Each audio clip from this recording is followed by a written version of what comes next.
بسم الله الرحمن الرحيم الحمد لله رب العالمين اللهم صل وسلم وبارك على محمد وعلى آل محمد اللهم انفعنا بما علمتنا وعلمنا ما ينفعنا وزدنا علما وبارك لنا في علمنا وارزقنا الإخلاص وفي القول والعمل كاملا وعلما نافعا لا ينسى وتوفيقا دائما وصحة ويقينا وعافية آمين يا رب العالمين. Alhamdulillah kaum muslimin rahimakumullah. Kita lanjutkan pengajian kitab Umdatul Ahkam karya Al-Imam Abdul Ghani Al-Maqdisi rahimahullah yang sudah wafat pada tahun 600 Hijriah sebelum Imam Nawawi rahimahullah yang wafat tahun 656 Hijriah, 676 Hijriah. Kita sudah sampai pada hadis 334. فقال المؤلف رحمه الله تعالى ونفعنا به وبعلومه في الدارين آمين. وعن البراء بن عازب رضي الله عنهما قال خرج keluar Rasulullah sallallahu alaihi wasallam, yakni min Makkah, dari Makkah. Fatabi'ahum, maka mengikuti mereka Ibnatu Hamzah, putrinya Hamzah, yaitu sepupunya Nabi sallallahu alaihi wasallam. Tunadi, dia memanggil, ya wahai paman, wahai paman. Ini anak ini masih kecil. Fatanawalaha, maka mengambilnya Ali bin Abi Thalib, juga sepupu Nabi sallallahu alaihi wasallam. Fa'akhadha biyadiha, maka dia pegang tangannya anak kecil tadi. Wa qala li Fatimah, dan dia berkata kepada Fatimah, istrinya Ali, tunaki, ambillah oleh kamu ibnata ammiki, anaknya paman kamu. Fahtamalatha, maka dia pun menggendongnya. Fahtasama fiha, maka berebutan terhadap anak tadi Ali bin Abi Thalib, wa Zaidun, dan Zaid bin Harithah, wa Ja'farun, dan Ja'far bin Abi Thalib. Rebutan ingin merawat anak kecil tadi. Faqala Aliun, maka berkata Ali bin Abi Thalib, ana ahaqqu biha, aku lebih berhak terhadap anak ini. Wa hiya binatu ammi, dia adalah anaknya pamanku, yaitu Hamzah.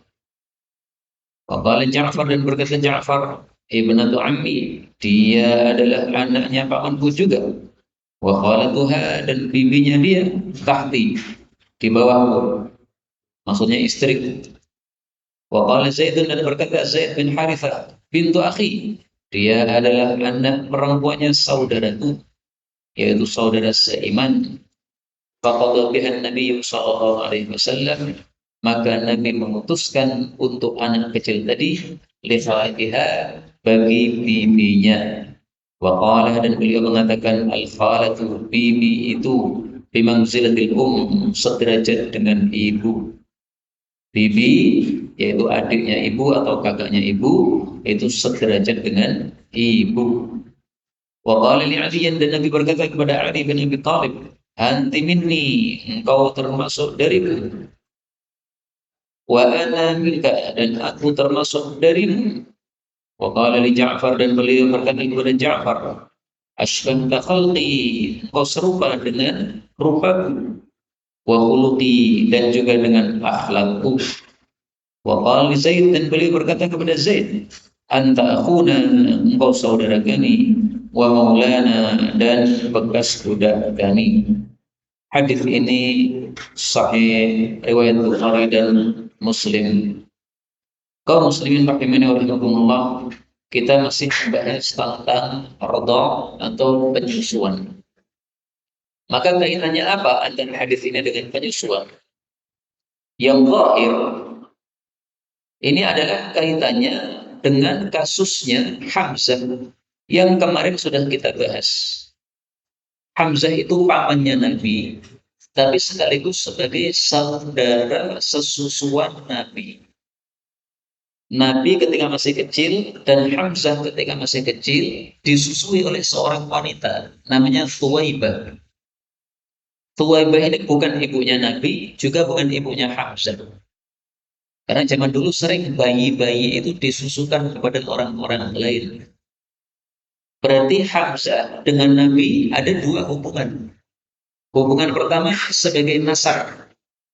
Hamzah pamannya Nabi. Hamzah masnya bapaknya Nabi. Hubungan kedua sebagai saudara susuan.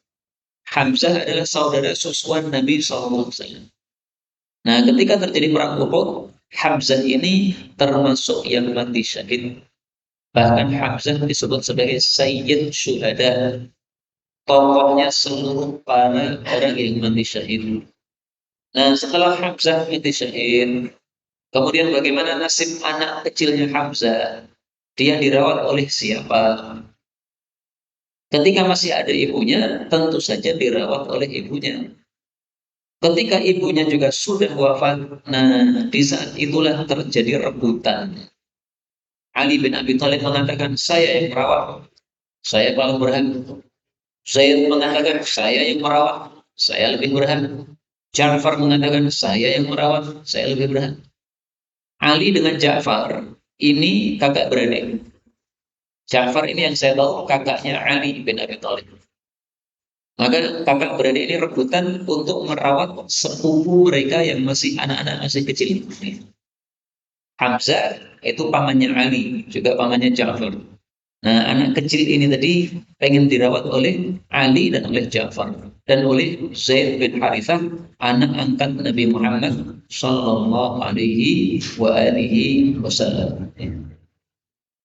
Maka ketika mereka rebutan itu, bagaimana Nabi memutuskan? Nabi memutuskan dengan sangat-sangat cerdas. Beliau memutuskan untuk orang yang paling kasih sayang kepada anak kecil tadi, tetapi menguji semua tiga orang yang rebutan tadi. Sehingga tiga orang yang rebutan tadi karena sudah diuji oleh Nabi, maka dia rela dengan keputusan Nabi Muhammad SAW. Ternyata keputusan Nabi apa? Keputusan Nabi al-khalatu bimanzilatil bibi setingkat dengan ibu. Maka anak kecil tadi ketika bapaknya sudah mati, kemudian dirawat oleh ibunya, kemudian ibunya juga mati, maka yang paling berhak merawat adalah bibi dia. Yang dimaksud bibi di sini adalah bibi dari keluarga ibunya. Maka kholah itu artinya bibi dari keluarga ibu. Baik kakaknya ibu berarti bude, atau adiknya ibu berarti bule atau tante. Oke, sama, itu namanya kholah. Maka hadis ini berlakunya kapan? Hadis ini berlakunya ketika anak kecil ditinggal mati oleh dua-duanya, bapaknya dan ibunya. Siapa yang paling berhak merawat? Bukan saudara-saudaranya. Yang paling berhak merawat adalah bibinya. Loh kok bisa? Bukankah saudara-saudara mereka lebih dekat hubungan nasabnya? Betul, lebih dekat hubungan nasabnya. Tapi siapa yang lebih kasih sayang? Lebih kasih sayang bibi daripada mas-masnya atau adik-adiknya. Kenapa? Mas-mas nanti sudah punya suami, sudah punya istri masing-masing, maka sudah sibuk dengan istrinya, merawat anaknya, sehingga tidak akan begitu perhatian terhadap adiknya ini. Tapi kalau seorang bibi, maka keibuannya itu sangat tampak, sehingga dia akan merasa merawat anaknya sendiri. Tapi tentu saja ini kalau terjadi rebutan tadi. Tapi kalau tidak terjadi rebutan, ya siapa yang merawat terserah sesuai kesepakatan.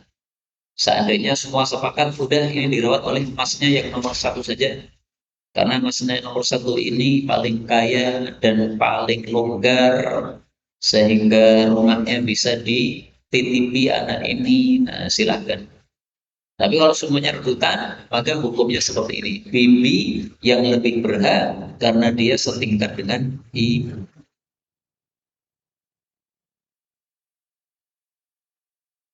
Rasulullah mengatakan kepada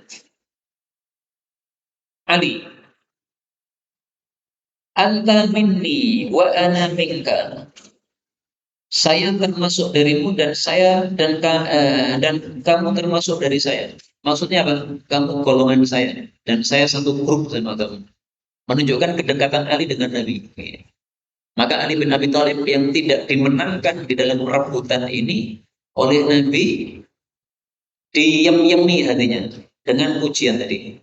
Kamu meskipun tidak boleh atau tidak dimenangkan merawat sepupumu yang masih kecil ini, tapi nggak ada masalah. Kamu itu punya fadilah yang besar. Saya adalah kelompok kamu, kamu kelompok saya. Nah, maka Ali bin Abi Thalib sudah tenang hatinya. Sudah dipuji oleh Nabi SAW seperti ini. Adapun Ja'far dipuji oleh Nabi, kamu serupa rupamu dengan saya dan akhlakmu juga serupa dengan saya. Dan ini Ja'far yang dimenangkan. Kenapa Ja'far dimenangkan? Karena istrinya Ja'far adalah bibinya anak kecil yang menjadi rebutan tadi. Jadi dimenangkannya bukan karena Ja'farnya, bukan. Tapi karena istrinya Ja'far yang merupakan bibi bagi anak kecil tadi. Karena Ja'far ini selevel dengan Ali. Ali Ja'far kan kakak beradik. Nah, ketika rebutan kan berarti selevel mereka. Kemudian Nabi memuji Zaid bin Harithah. Zaid bin Harithah ini anak angkat Nabi. Kau adalah saudara kami, yaitu saudara sesama Muslim dan juga maula kami. Dipuji oleh Nabi Sallallahu Alaihi Wasallam. Karena itu salah satu cara meleraikan pertikaian adalah seperti ini. Kita berikan haknya kepada yang paling berhak. Tapi supaya yang bertengkar atau yang rebutan itu tidak sakit hati, maka semuanya dibikin tenang hatinya. Anda begini, Anda begini, Anda begini, dipuji sesuai dengan apa yang ada pada dirinya. Jangan memuji berlebihan, karena memuji berlebihan itu berarti bohong. Mengatakan misalnya, engkau adalah orang yang paling alim sedunia. Apa benar paling alim sedunia? Itu memuji yang berlebihan, memuji yang sesuai dengan kondisi saja sebagaimana dilakukan oleh Rasulullah Shallallahu Alaihi Wasallam. Kemudian kita lanjutkan kitab berikutnya, Kitabul Qisas, kitab tentang Qisas. Qisas itu apa? Qisas itu adalah pembalasan terhadap perbuatan kriminal. Membunuh dibalas membunuh, Qisas. Menjotos dibalas menjotos, Qisas. Menusuk perut dibalas dengan tusukan perut, Qisas. Allah mengatakan di dalam Al-Quran tentang Qisas, walakum fil qisasi hayatun. Dan bagi kalian di dalam Qisas ada kehidupan. Maksudnya penegakan hukum Qisas menyebabkan manusia ini hidup alias tidak banyak pembunuhan. Berarti kesalahan Indonesia apa? Kok banyak pembunuhan? Kasus yang sekarang ramai adalah Sambo, sempurna pun jenenge belum kenal. Tapi moco-moco sidik-sidik. Kasus-kasus pembunuhan itu gara-gara apa? Gara-gara Indonesia tidak menerapkan hukum Qisas. Makanya dari mimbar ini kita sampaikan kepada presiden kita, Presiden Jokowi. Presidennya tahun 2022, Pak Jokowi. Kalau pengen negara ini aman, tidak ada pembunuhan, maka tegakkanlah hukum apa? Qisas. Yang ngomong bukan saya, yang ngomong Allah. Allah yang ngomong. Ini, walakum fil qisasi hayatun. Bagi kalian wahai rakyat Indonesia, di dalam penegakan hukum Qisas ada kehidupan untuk kalian. Jadi hukum Qisas ditegakkan menyebabkan kehidupan. Hukum Qisas ditegakkan menyebabkan tidak banyak pembunuhan. Kenapa? Orang mau membunuh mikir 1000 kali. Nanti kalau saya bunuh, saya dibalas bunuh. Istri saya jadi janda, anak saya jadi yatim. Dan saya jadi malu sendiri. Membikin malu seluruh keluarga itu. Karena nanti orang akan mengatakan, oh ini tuh istrinya si pembunuh kemarin itu yang dikisos. Nah, bikin malu seluruh keluarganya. Maka orang mau membunuh pasti akan mikir 1000 kali. Itu penyebab kisos menyebabkan kehidupan. Dan kalimat ini, walakum fil qisasi hayatun, ini termasuk kalimat dalam Al-Quran yang simpel, padat, tapi kandungan maknanya sangat dahsyat. Maka Al-Quran itu disebut kalimat yang fasih, yang sangat menakjubkan, salah satunya kalimat-kalimat seperti ini. Singkat, padat, tapi kandungan maknanya sangat berat. Kalimatnya ringkas. Walakum fil qisasi hayat. Kisos menyebabkan kehidupan. Nah, tapi kalau diterapkan ini, masya Allah, betul-betul menyebabkan masyarakat tidak ada lagi pembunuhan. Ini sudah kita sampaikan kepada Presiden kita, Presiden Jokowi, maka diterima atau tidak bukan urusan kita. Yang penting kita sudah menyampaikan sebagai bentuk cintanya seorang rakyat kepada presidennya, yaitu saling menasihati. Tawasau bil haqqi wa tawasau bis sabr. Kemudian Allah juga mengatakan dalam Quran, wal juruh qisas. Luka-luka itu ada kisusnya.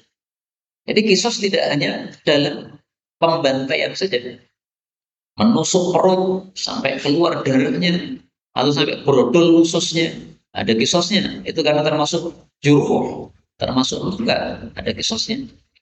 Nah, maka itulah yang dimaksud kisos. Berarti mulai dari kitab ini kita sudah masuk pada pembagian ketiga dalam pembagian fikih. Fikih ada 4 bagian. Pertama, fikih ibadah sudah selesai dengan ibadah haji. Kedua, fikih muamalah harta, yaitu masalah bisnis dan sebagainya. Ketiga, fikih keluarga, yaitu masalah nikah, tolak, dan berakhir dengan penyusuan. Tadi itu, nah kita masuk poin keempat, Pak. Berarti masuk poin perbuatan kriminal dan hukum-hukum yang berkaitan dengannya. Maka kita mengkaji kitab ini sudah hampir selesai. Tinggal bagian akhir, bagian keempat. Karena pembahasan fikih itu dibagi 4 pembahasan. Baik, mari kita perhatikan hadis 335. Wa an Abdullah bin Mas'ud radhiyallahu anhu qala an-nabiy sallallahu alaihi wasallam la yahillu, tidak halal, maksudnya haram, damri'in, darahnya seseorang muslimin yang muslim, yashhadu an la ilaha illallah, yang dia bersaksi bahwasanya tidak ada Tuhan yang berhak disembah selain Allah, wa anni rasulullah, dan bahwasanya aku adalah utusan Allah. Tidak boleh dibunuh illa kecuali biihda thalathin, dengan salah satu dari 3 sebab. Yang pertama, as-sayyibu, seseorang yang sudah menikah, az-zani, berzina, maka boleh dibunuh, yaitu dengan cara apa? Dirajam. Yang kedua, wan nafsu, dan nyawa, bin nafsi, dibalas dengan nyawa. Maksudnya kalau ada pembunuhan maka dikisos. Yang ketiga, watariku, dan orang yang meninggalkan lidinihi, agamanya, maksudnya agama Islam, al-mufariqu, yang menyempal atau memisah, lil jamaah, terhadap jamaah, yaitu jamaah kaum muslimin. Kaum muslimin rahimani wa rahimakumullah. Maksud hadis ini adalah bahwa manusia itu dibagi 2. Ada yang halal darahnya, boleh dibunuh. Ada yang haram darahnya, tidak boleh dibunuh. Ringkasnya, yang halal darahnya itu cuma satu saja, yaitu orang kafir yang memerangi kita, itu yang halal darahnya. Dimanapun berjumpa, bunuh. Berjumpa di tengah jalan, bunuh. Berjumpa di WC, bunuh. Masukkan di WC, stop, dan menunggu sisa. Itu kalau orang kafirnya, orang kafir yang memerangi kita. Misalnya terjadi perang antara Indonesia dengan Belanda seperti dulu. Dimanapun kita ketemu Belanda, silakan dibunuh. Nggak usah minta izin, langsung digorok lehernya, langsung, karena kafir memerangi kita. Cuma itu saja yang halal darahnya. Selain itu haram darahnya. Maka orang muslim haram darahnya, tidak boleh dibunuh. Orang kafir tetapi tidak memerangi kita juga haram darahnya, tidak boleh kita bunuh. Karena itu kita jadilah warga Indonesia yang baik. Bagaimana jadi warga Indonesia yang baik? Aturan Islam diterapkan. Kita punya tetangga, meskipun Hindu atau Buddha atau Yahudi atau Nasrani, lihatlah dia baik atau tidak sama kita. Kalau dia baik, ya kita balas dengan kebaikan. Apakah dia memerangi kita? Apakah dia membawa pedang untuk membunuh kita? Kalau tidak, berarti kita tidak boleh membunuh dia. Tapi kita tetap harus menghormati dia sebagai tetangga. Meskipun kafir, tapi kan dia manusia dan dia tetangga. Berarti punya hak untuk dimuliakan selama masih hidup. Tapi kalau orang kafir mati, sudah tidak ada kemuliaan lagi. Sehingga seperti kemarin dulu saya sampaikan, cara menguburkan orang kafir mati adalah apa? Dicemplungin plung. Tidak usah dimasukkan pelan-pelan ke penaan. Cemplungin mau plung. Nabi juga begitu melakukannya. Salah kafir. Kalau sudah mati, baru tidak ada kemuliaan. Tapi ketika masih hidup, masih dimuliakan. Kita ketemu, maka kita menyapa, monggo Bapak, dia lebih tua daripada kita, meskipun kafir, kita sapa, tidak ada masalah. Sebagai tetangga kita, maka kita baik kepada mereka. Kemudian hadis ini menjelaskan, orang Muslim yang asalnya tidak boleh dibunuh, itu menjadi boleh dibunuh dengan salah satu dari tiga sebab ini. Sebab pertama, kalau dia sudah menikah tapi malah berzina. Na'udzubillahi min syarri dzalik. Jadi ada orang muslim sudah pernah menikah dan sudah pernah hubungan intim sama istrinya. Kemudian setelah itu kok berzina, nah itu namanya al-thayyibuz zani. Maka hukum Islamnya adalah dirajam. Dirajam itu gimana? Taruh di dalam tanah, habis itu dilempar dengan batu. Nah, kepalanya akhirnya mati. Nah, itulah hukuman rajam. Laki perempuan sama. Syaratnya dia sudah menikah dan dia sudah hubungan dengan pasangannya, istrinya atau suaminya. Kalau baru menikah, belum hubungan, kemudian malah zina kepada orang lain. Nah, ini bukan as-sayyibuz zani. Maka hukumannya tidak dirajam. Hukumannya hanya dicambuk sampai 100 kali pada punggungnya sendiri. Nih. Kemudian yang kedua, an-nafsu bin nafsi. Nyawa dibalas nyawa.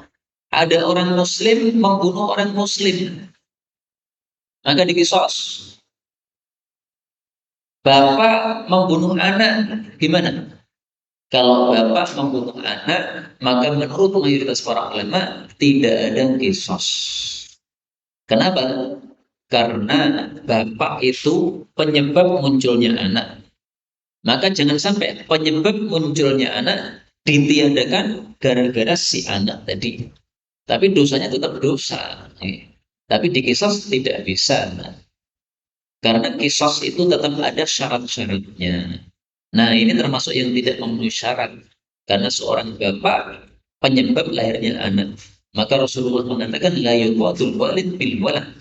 Bapak membunuh anaknya tidak dikisos, tapi dosa ya dosa. Ganti rugi ya ganti rugi, tapi nggak ada kisos. Seperti konon di Jawa Timur atau di mana saya pernah dengar cerita seorang ibu menyembelih putranya yang masih bayi. Ketika ditanya, kenapa putramu kok kamu sembelih? Namanya seorang ibu harus sayang sama anaknya. Maka dia mengatakan, saya mendapatkan wahyu seperti Nabi Ibrahim disuruh sembelih Nabi Ismail. Oh, ilmu gendeng ya. Wahyu menyembelih kok untuk manusia seperti kamu. Wahyu menyembelih itu untuk para nabi. Kamu bukan nabi kok mengaku-ngaku apa? Dapat wahyu, dapat wangsit dari apa? Dari Tuhan yang Maha Esa, ngawur gitu. Nah, kalau orang gendeng ya sudah tidak ada hukum kisos. Orang gendeng memang apa? Dimaafkan, mikirnya sangat benar. Baik, kemudian at-tariku kulidini, orang yang meninggalkan agama alias murtad.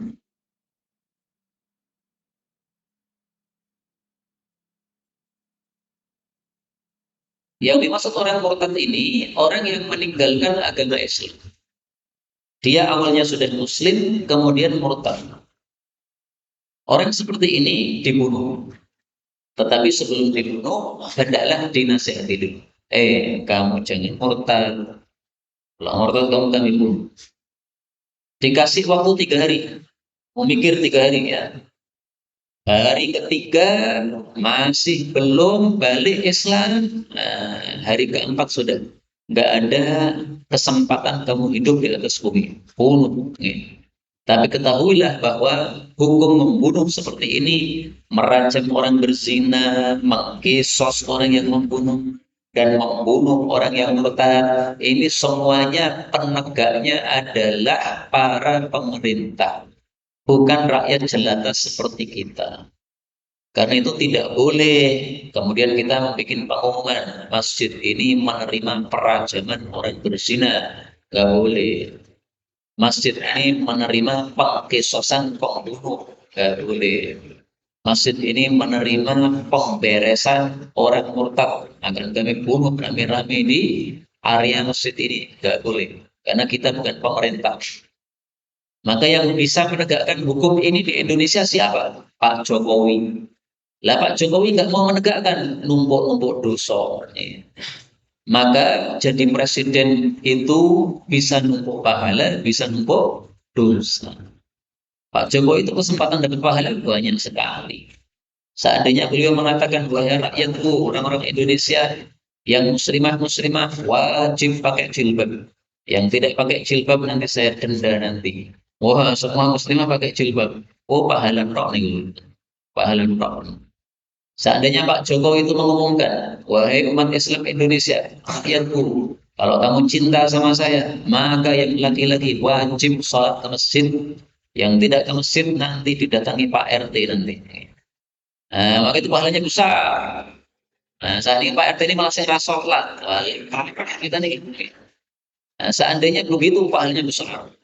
Tidak hanya Pak Jokowi saja, Pak Jokowi dan seluruh pejabat-pejabatnya, wali kotanya, gubernurnya, Pak Camatnya, Pak Lurahnya, itu semuanya jabatan-jabatan yang menggiurkan untuk mendapatkan pahala besar seandainya digunakan sebaik-baiknya. Tapi kalau tidak digunakan sebaik-baiknya untuk cari pahala, itu juga bisa menjadi bumerang. Jadi na'udzubillah min syarri dzalik. Maka jabatan itu netral sifatnya. Digunakan kebaikan jadi pahala besar, digunakan keburukan atau tidak taat kepada Allah jadi dosa juga besar sama juga. Baik, maka kesimpulannya hadis ini tidak bisa diterapkan kita masing-masing, termasuk hukum potong tangan itu kita nggak boleh menerapkan. Nggak boleh kita pasang pengumuman masjid ini menerima potong tangan bagi yang maling, nggak boleh. Maka kalau ada orang maling mau tobat, tidak usah lapor kepada masjid ini, saya pengen dipotong tangannya, tidak usah. Cukup dia tobat kepada Allah, menyesali perbuatannya, kemudian barang-barang malingnya dikembalikan ke tempat semula. Dulu ngambil dari mana? Dari kota infak masjid. Berapa? 1 juta. Kembalikan. Ini Ustaz dari, saya dulu ngambil 1 juta. Saya sekarang tobat. Nih, kembalikan. Maling dari mana? Toko sana. Nah, bilang kepada pemilik tokonya, Pak pemilik toko, mohon maaf, dulu pas Anda kehilangan duit itu saya yang maling. Saya mohon maaf, ini saya kembalikan. Nah, itu namanya tobat. Sudah, nggak perlu dipotong tangannya, nggak perlu. Nah, ya, duitnya sampai piye. Kalau duitnya sudah habis, ya minta maaf saja. Kalau dimaafkan, selesai. Kalau tidak dimaafkan, berarti utang. Utang, saya utang dulu ya. Saya nggak punya duit ini. Saya dulu maling 100.000 dari rumah, dari toko antum, dari dompet antum. Nah, ini saya utang dulu 100.000 nih, sampai nanti bisa melunasi utangnya tersebut. Tiga-tiganya. Wa an Abdullah bin Mas'ud radhiyallahu anhu qala Rasulullah sallallahu alaihi wasallam, awwalu, pertama kali, ma yuqda, apa yang diselesaikan, bainan nasi, di antara para manusia, yaumal qiyamah, besok pada hari kiamat, adalah fitima, dalam masalah darah-darah alias pembunuhan. Hadis ini menunjukkan dua hal. Yang pertama, bahwasanya pembunuhan adalah dosa yang terbesar setelah syirik tentu saja. Yang kedua, karena ini adalah dosa terbesar setelah syirik, maka nanti di padang mahsyar yang pertama kali dibereskan oleh Allah dalam masalah pertikaian antar manusia itu adalah masalah pembunuhan. Maka pembunuhan yang sekarang lagi beredar, beritanya lagi viral itu besok adalah pertama kali yang dibereskan oleh Allah. Termasuk juga pembunuhan terhadap 6 laskar pada tahun-tahun yang lalu, laskar FPI dibunuh di KM 50, itu nanti pertama kali akan dibereskan oleh Allah Subhanahu wa taala. Menunjukkan bahwa ini perkara sangat penting sehingga dinomor satukan oleh Allah. Masalah yang lain-lain nomor lainnya. Ada orang utang memplang tidak kembalikan, nah, itu masalah lain nanti nomor keberapa nggak ngerti. Tapi nomor satu yang dibereskan pembunuhan. Perzinahan itu nanti perzinahan nanti nomor berapa nggak ngerti. Nomor satu pembunuhan. Dan kita temukan dalam Al-Quran dalil yang menunjukkan bahwa membunuh itu dosa nomor satu setelah syirik. Surat Al-Furqan ayat 68. Walladzina la yad'una ma'allahi ilahan akhar, orang-orang yang tidak syirik, wala yaqtuluna an-nafsa allati harramallahu illa bil haqq, dan yang tidak membunuh. Nah, membunuh disebutkan nomor 2 setelah syirik. Berarti ini dosa terbesar ini. Nomor 3 apa? Wala yaznu, tidak zina. Zina ini nomor 3, dosa terbesar nomor 3. Apalagi zina dengan kerabat yang mahram. Wah, itu dosanya lebih besar. Ada berita seseorang berzina dengan anaknya istrinya. Loh, kok bisa? Gimana? Nah, seorang laki-laki menikah dengan seorang janda. Janda ini punya anak SMA. Anak SMA perempuan. Kira-kira sudah menggiurkan, betul? Sudah menarik. SMA sudah menarik. Nah, ini hati-hati kayak gini. Jangan serumah kalau memang bapaknya tidak punya agama. Karena kalau bapaknya tidak punya agama, maka bisa-bisa malamnya sama istrinya, nanti paginya sama anaknya istrinya. Ini terjadi di Indonesia, nggak ngerti di mana. Saya pernah baca berita dulu. Ya. Nah, seperti itu kesalahan. Kesalahannya 2 kali lipat. 1, zina sudah salah. 2, menzinai yang mahram. Anaknya istri mahram. Maka tidak boleh dizinai. Zina dosanya berlipat-lipat besar. Karena itu ada seorang ulama, seorang kiai di Indonesia ini memberikan fatwa. Kalau kamu menikah dengan seorang duda, maka kamu harus hati-hati kalau kamu punya anak perempuan. Kenapa? Kamu hati-hati, lihat suamimu itu orangnya kayak apa, punya agama tidak? Kalau tidak punya agama, nanti rentan terjadi perzinahan ini tadi. Demikian juga yang laki-laki, kalau kamu pengen menikah dengan seorang wanita janda, kamu lihat apakah jandanya itu punya anak perempuan yang sudah dewasa tidak? Kalau punya perempuan yang sudah dewasa, maka mending-mending yang kamu lamar adalah anak perempuannya daripada melamar siapa? Ibunya. Nanti melamar ibunya pengen sama anaknya, malah jadi zina tadi. Nah, kecuali kalau setelah melamar ibunya, kemudian anaknya dinikahkan dengan orang lain, dibawa ke orang lain, sudah aman, sudah. Tapi kalau ibunya dan anaknya di dalam rumah, ketika ibunya pergi, kemudian setan datang, dan si laki-laki tidak punya agama, hanya akan dibujui oleh setan untuk melakukan perzinahan. Bahaya ini. Baik. Kemudian dari hadis yang lain kita ketahui bahwa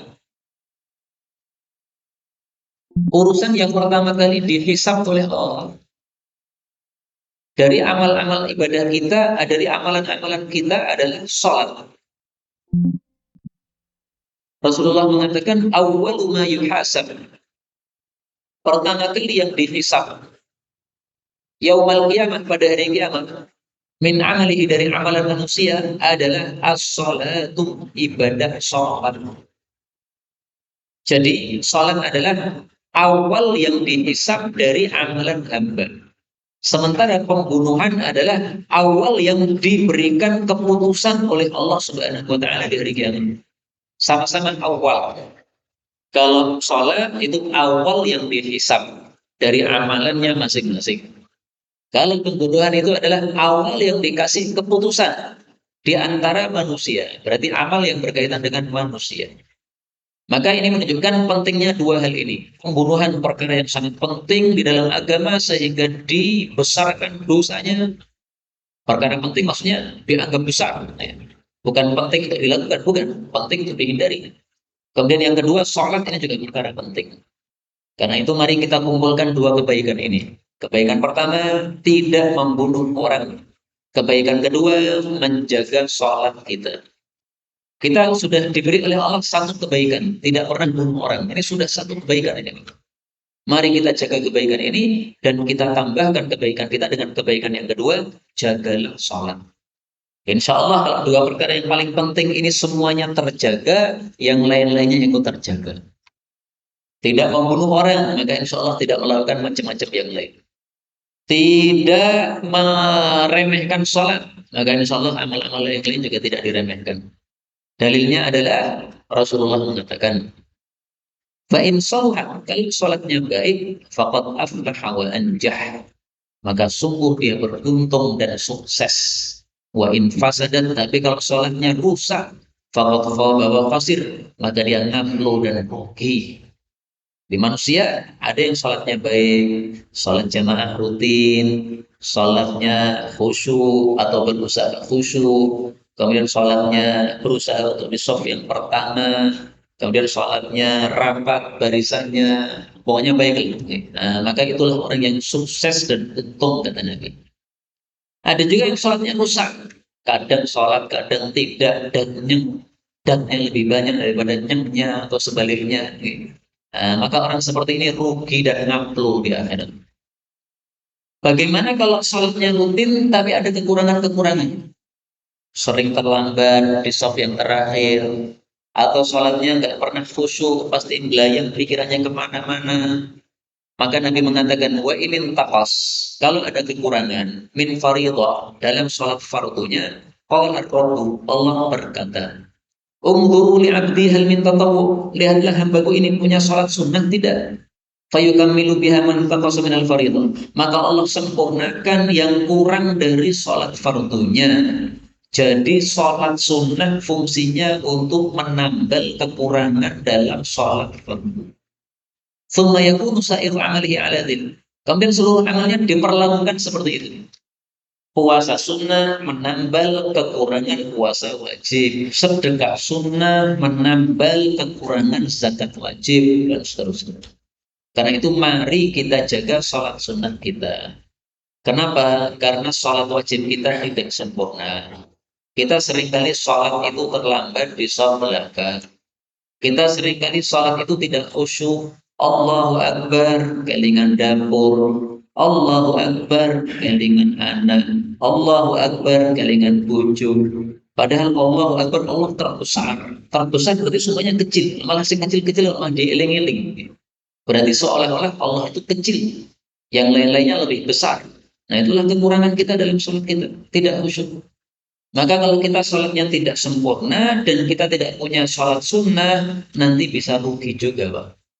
Karena itu sholat sunnah qobliyah, ba'diyah kita jaga. Qobliyah itu yang sebelum sholat fardu, ba'diyah itu yang setelah sholat fardu.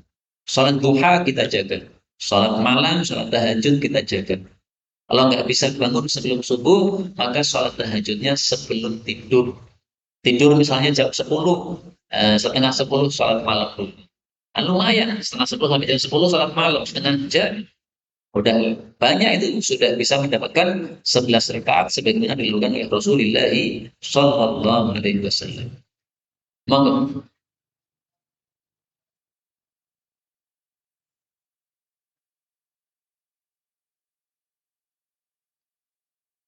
Salat supaya bisa khusyuk bagaimana? Satu, kita berdoa kepada Allah. Karena yang bisa memberi khusyuk hanyalah siapa? Allah. Makanya Allah mengatakan iyyaka na'budu wa iyyaka nasta'in. Hanya padamu kami minta tolong. Maka sebelum salat doa sama Allah. Ya Allah, saya minta khusyuk. Yang kedua, ketika sholat hendaklah kita resapi apa yang kita ucapkan. Allahu Akbar. Artinya kan paham kan kita? Allah Maha Besar. Nah, diresapi maknanya. Ketika membaca surat Alhamdulillahi Rabbil Alamin, diresapi maknanya. Segala puji hanya milik Allah.